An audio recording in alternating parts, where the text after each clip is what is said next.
sticking slightly with Man United, I want to go to Dan on this. Big links in the last few days. Kobbie Mainoo to Chelsea.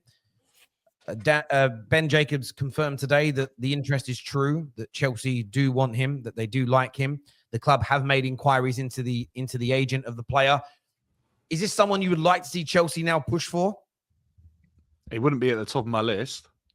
Like, I think very good player, but I think Chelsea have bigger issues right now than another central midfielder. I just think there are glaring missed profiles in this team and glaring lapses of quality in certain areas. And I just think actually midfield is probably where we have a bit more strength. So for me, it's not a priority. But look, if he's interested and further down the line, it's something that materializes because Chelsea have a keen interest in him. I probably wouldn't turn him down, but I'd like to see our other priorities fixed first. Do you think he starts? No. I was trying to work this out. I don't think he does at the moment. The only way he'd start is if Lavia's fitness continues to be an issue. Walks in over Enzo Fernandez. No, I don't think he does at the moment, Terry, because I actually think Enzo right now this season has better output than what Kobbie Mainoo showed to have. Enzo's your captain, so they won't bench him for Kobbie. That's a good point. But for me, though, what I would say is this. Listen, I'm not surprised to see these links at all. Actually, I'll come back to myself in a minute. What do you make of it, Kate? Do you think a lot of Man United fans were frustrated and upset that the club have briefed the media saying that nobody is untouchable?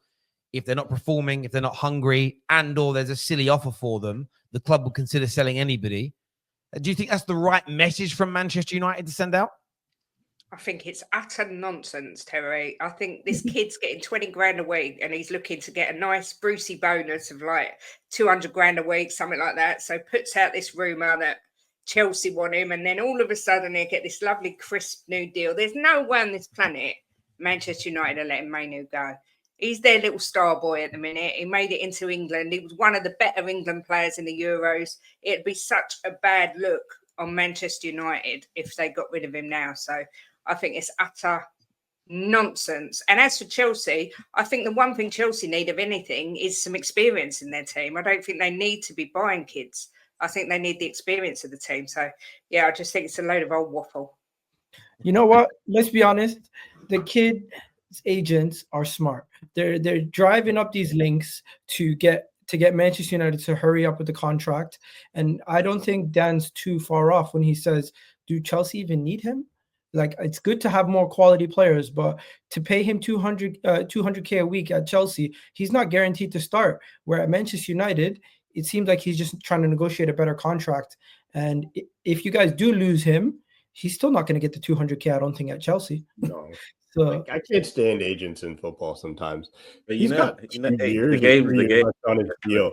It's kind of like, for me, I've said it in our group chats with the United fans. I'm like, I don't even know why we're talking about it. I get it because it was briefed and it's in the news and I understand it. That's why it's trending news. So that's why we're talking about it.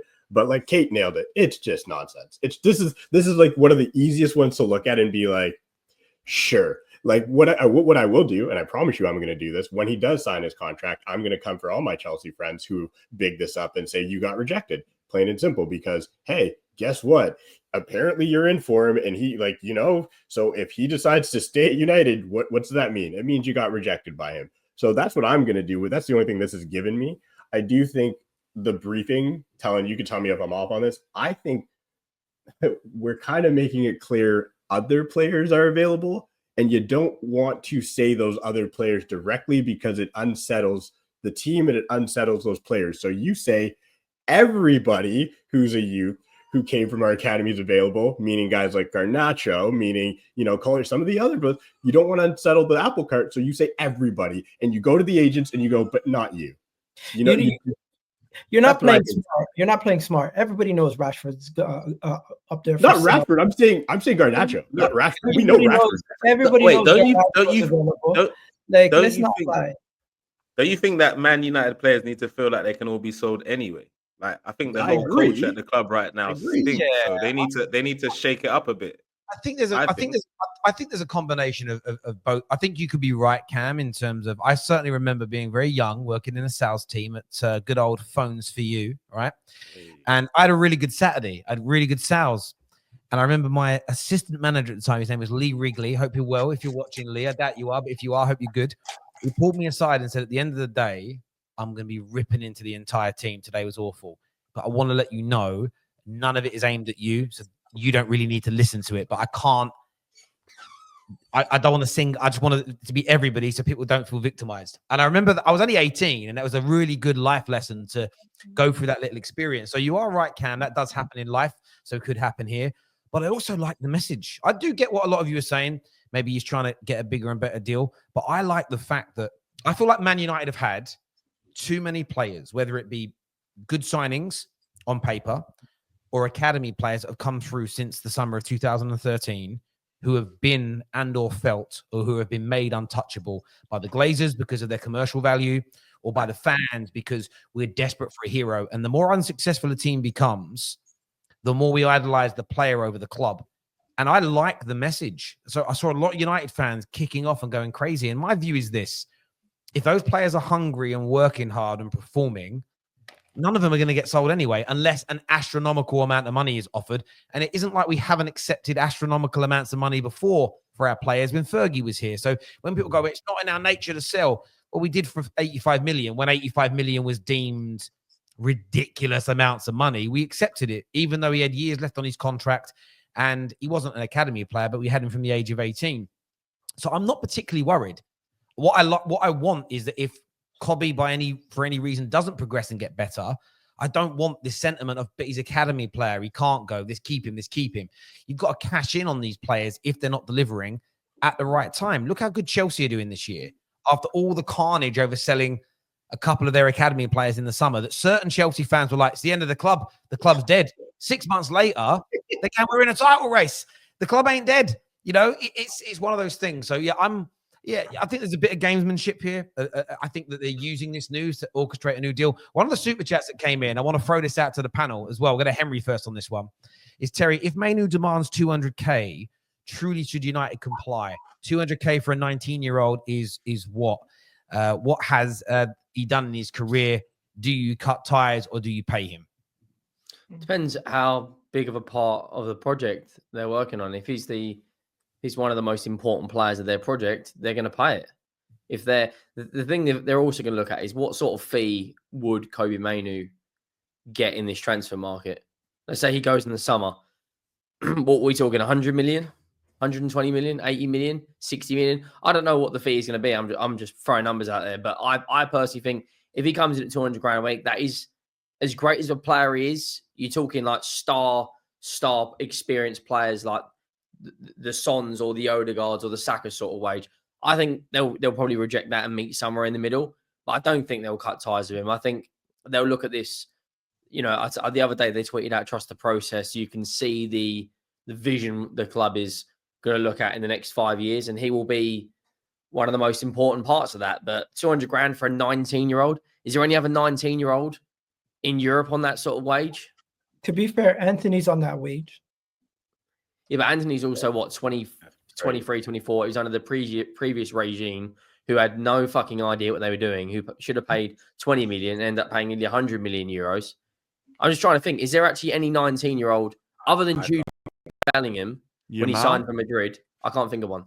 Yamal? Maybe? Rightly so. Yamal's on like 45,000 euros. If they are really demanding that for Man United, like they can't pay that. Even 100K is a lot for Kobbie right now. To be fair, 100K is a lot for Kobbie. But to be fair, we were giving Reece Nelson 100K, so he can get 100K for Man United compared to 100K for Tottenham is two completely different things. Man United do pay more money wages per player than majority of our clubs. Like I looked at Man United's wage bill for the last couple of years. Yes, they've been trying to sort it out and get these players on more reasonable wages, but is 200K the same amount of the pie? So ridiculous though. Is it still the same? Yeah, but the point is we have to stop that. Still the same amount of the pie. Lenny Yoro's just signed. I haven't had a season yet. A full season. 30K a week, and Lenny Yoro's 18 or 19. Like, is Lenny Yoro?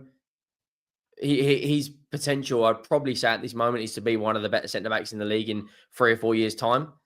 Kobbie Mainoo's competing against Man United. Are going to be linked with every single central midfielder, centre back, and forward this window and the summer. Like, does Kobbie Mainoo take Man United back up to winning league titles? Is he worth £200,000 a week right now? I don't think they even know yet. They don't know. Yeah, there's not enough. I think that's the stage. They don't know. There's not enough experience there to justify paying that. He is worth more than 20 though, so you He's can worth see more why than he'd be 20. unhappy. Yeah, 60, 70k, 80k, yeah. Not too But much. with some There's bonuses. exactly kind of what I was saying. Guys, But if this is negotiation 101, they're asking for this price. They probably want to meet in the middle. No, for yeah, sure. yeah. That's the likely. I agree that I don't think you should go on 200 grand a week as of yet. I actually would like. We need to get our wage bill down massively so that we can actually grow it again in the future for new players. That the starting wage is too high, and that's the message that Ineos have got to push to anyone negotiating.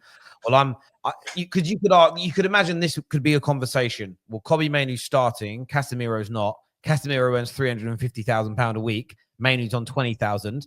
Well, we want X. However, you've got to push back and just say that again. And I think that Ineos would have a message close to.